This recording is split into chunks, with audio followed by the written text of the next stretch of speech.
اللہ رب العالمین اس ماہ کو جس کو نصیب فرما دیتا ہے وہ بڑے خوش نصیب ہوا کرتے ہیں۔ سلف و صالحین دعا کیا کرتے تھے کہ بار الہ رمضان مبارک کا ماہ ہمیں نصیب فرما، ہمیں اس کی تیاری کرنی ہے، اور نبی کائنات صلی اللہ علیہ وسلم نے جو طریقہ ہمیں بتایا ہے ہمیں اس طرح عمل کرنا ہے۔ ہمیں نبی کائنات جناب محمد رسول اللہ صلی اللہ علیہ وسلم کے بتائے ہوئے طریقے کے مطابق روزے رکھنا ہے، اور ان کے لیے ضروری ہے کہ ہم مسائل کو سمجھیں۔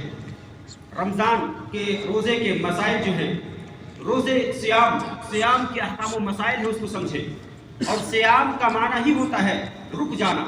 کن چیزوں سے میرے بھائیوں دیکھیں آپ، حرام کام سے رکنا تو ہر حالت میں ہمیشہ ضروری ہے، لیکن روزہ جو ہے سیام کا معنی ہوتا ہے آپ کے پاس ہر چیز موجود ہے، آپ حلال طریقے سے کمائے ہوئے مال آپ کے پاس موجود ہے، کھانے موجود ہیں، پانی موجود ہے، لیکن آپ نے اللہ کی رضا کے لیے، اللہ کی خوشنودی کے لیے، اللہ رب العالمین کا تقرب کے لیے، اللہ رب العالمین کو راضی کرنے کے لیے، جنت کی طلب کے لیے، نبی کائنات جناب محمد صلی اللہ علیہ وسلم کے طریقے پر عمل کر کے آپ نے ان مسائل کو جانا اور سمجھا تاکہ اللہ تبارک و تعالیٰ آپ کے عمل کو قبول کر لے، آپ کے روزے کو قبول کر لے۔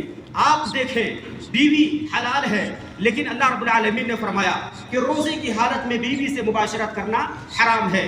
آپ کے پاس کھانا حلال ہے، لیکن اللہ رب العالمین نے فرمایا کہ کھانا گرچہ حلال ہے، حلال رزق سے کمائی ہوئی مال آپ کے پاس ہے، پانی بھی آپ کے پاس موجود ہے، لیکن اللہ کی رضا کے لیے آپ کو ترک کر دینا ہے۔ روزہ اسی کا نام ہے، روزہ اس کا نام ہے کہ آپ کو ہر وہ کام چھوڑ دیں جو اللہ رب العالمین نے روزے کی حالت میں چھوڑنے کا حکم دیا ہے۔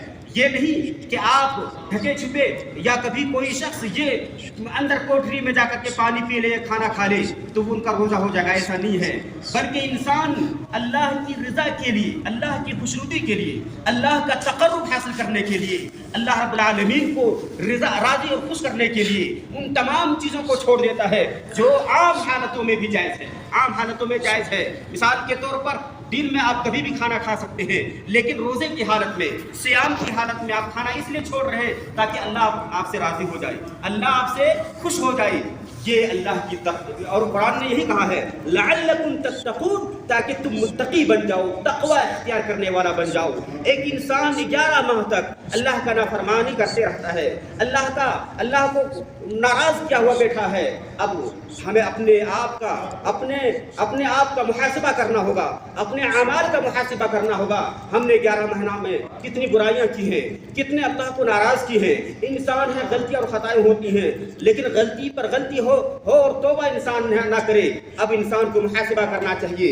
یہ رمضان المبارک کا ماہ ہمارے اوپر آ رہا ہے۔ رمضان المبارک ماہ یہ اللہ رب العالمین نے فرمایا کہ بخششوں کا مہینہ ہے، یہ گناہوں کو بخشنے والا مہینہ ہے۔ اللہ رب العالمین کو رضا کر کے اپنے گناہوں کو بخشوا لے تاکہ اللہ ہم کو جنت میں داخل کر دے۔ میرے بھائیو یاد رکھیں، انسان دنیا میں، اللہ رب العالمین نے دنیا میں انسانوں کو بھیجنے کا مقصد ہی یہی ہے کہ اس کائنات میں رہ کر کے اللہ کو راضی کر کے اللہ ہمیں جنت میں داخل کر دے۔ یہ مقصد ہے حیات زندگی کا۔ حیات زندگی کا یہ مقصد نہیں ہے کہ انسان کھائے پیے، نوش و نما ہو، جوان ہو، بوڑھا ہو اور مر جائے، زندگی ختم ہو گئی، بھیڑ بکریوں کی طرح، کتے اور بلیوں کی طرح زندگی گزارے، جس طرح منمانی چاہے زندگی گزارے۔ یہ انسانوں کو بھیجنے کا مقصد نہیں ہے۔ انسانوں کو بھیجنے کا مقصد ہی یہی ہے کہ اس کائنات میں رہ کر کے اللہ کی عبادت کر کے، اللہ کو راضی کر کے، اللہ کو خوش کر کے، اللہ رب العالمین کو راضی کر کے اللہ ہمیں جنت میں داخل کر دے۔ یہ مقصد حیات ہے، یہ زندگی کا مقصد ہے۔ اور اگر یہ زندگی کا مقصد ہو کہ انسان کما رہا ہے، نہیں کمائے گا کیا کھائے گا؟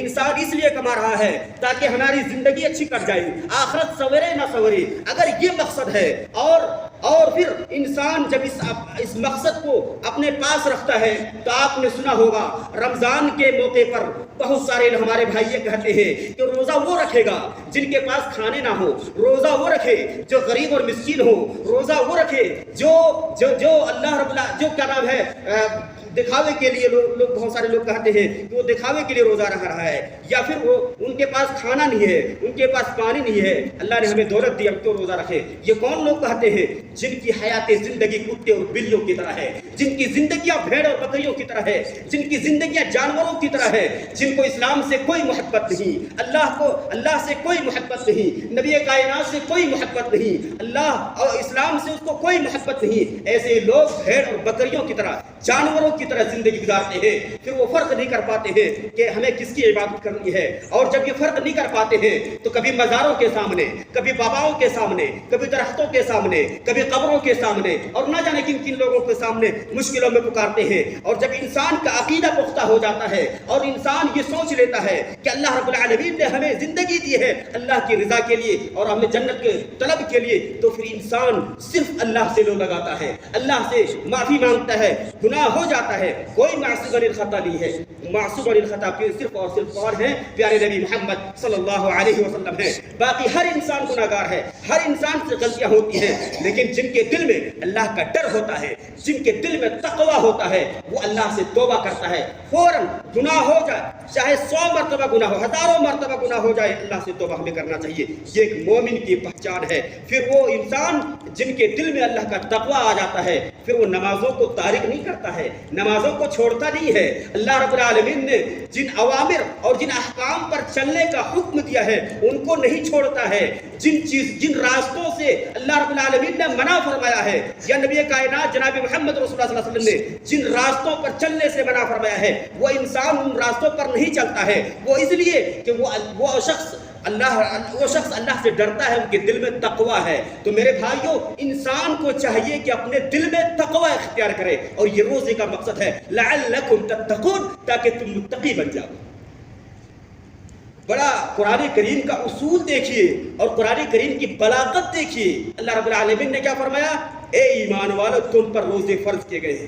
یا ایھا الذین آمنوا کتب علیکم الصیام، تم پر روزے فرض کیے گئے ہیں، کما کتب علی الذین من قبلکم، جیسا کہ تم سے پہلے کے لوگوں کے اوپر یہ روزہ فرض۔ کیا مقصد ہے؟ لعلکم تتقون، ایک لفظ فرمایا لعلکم تتقون، تاکہ تم متقی بن جاؤ۔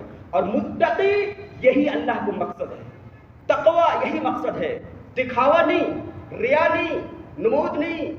اور جو لوگ اللہ کے آستانے کو چھوڑ کر کے غیروں کے آستانے میں جاتا ہے، وہ چاہے کچھ بھی کر لے، ان کے دل میں تقوی نہیں آ سکتا۔ متقی کون لوگ ہوتے ہیں؟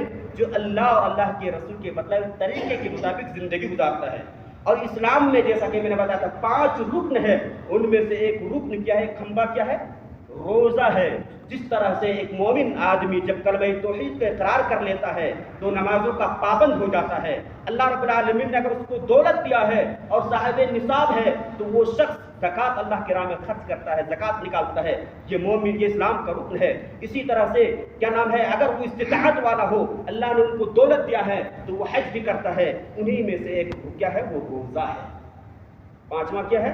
روزہ ہے۔ اور اگر کوئی شخص جان بوجھ کر کے صیام کو، روزے کو چھوڑتا ہے، گویا کہ اسلام کے ایک کھمبے کو اس نے گرا دیا۔ اسلام کے آپ یہ پلر جو دیکھ رہے ہیں کتنے پلر ہے، مثال کے طور پر گھر میں کوئی پلر ہو، 4-5 پلر ہو، ان میں سے ایک پلر گرا دی جائے تو گھر کی چھتیں کمزور ہو جاتی ہے۔ تو میرے بھائیوں، اسی طرح سے اسلام کے 5 ارکان ہیں، ان میں سے ایک رکن کیا ہے؟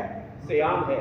اور یہ صیام مسلمانوں کے اوپر واجب ہے، فرض ہے، الا یہ کہ کوئی شرعی عذر ہو تو وہ شخص کیا نام ہے چھوڑ سکتا ہے، بعد میں رکھ سکتا ہے، یا ان کے مسائل قرآن و حدیث میں موجود ہے، انشاءاللہ تعالی پھر بتایا جائے گا۔ لہذا میرے بھائیوں، یہاں اس پروگرام میں، اس بحث میں آپ یہ یاد رکھیں کہ ہم تمام مسلمانوں پر یہ روزہ اللہ رب العالمین نے فرض کیا ہے تاکہ اللہ ہمیں جنت میں داخل کر دے۔ یہ مقصد ہے، تقوی اختیار ہو جائے۔ اور روزہ اس لیے اگر کوئی شخص رکھتا ہے کہ باقی 11 مہینہ ہم نے گناہ کیا، 1 مہینہ رکھیں گے، نماز پڑھیں گے، باقی پھر چھوڑ دیں گے، تو پھر روزے کا کوئی فائدہ نہیں ہے۔ تو میرے بھائیوں، اللہ سے لو لگائیں، اللہ سے ڈریں، اپنے دلوں میں تقوی اختیار کریں۔ اللہ تبارک و تعالیٰ سے دعا ہے بارے ہم جمی مسلمانوں کو اس کی توفیق عطا فرمائے۔ جزاکم اللہ خیرا، والسلام علیکم ورحمۃ اللہ وبرکاتہ۔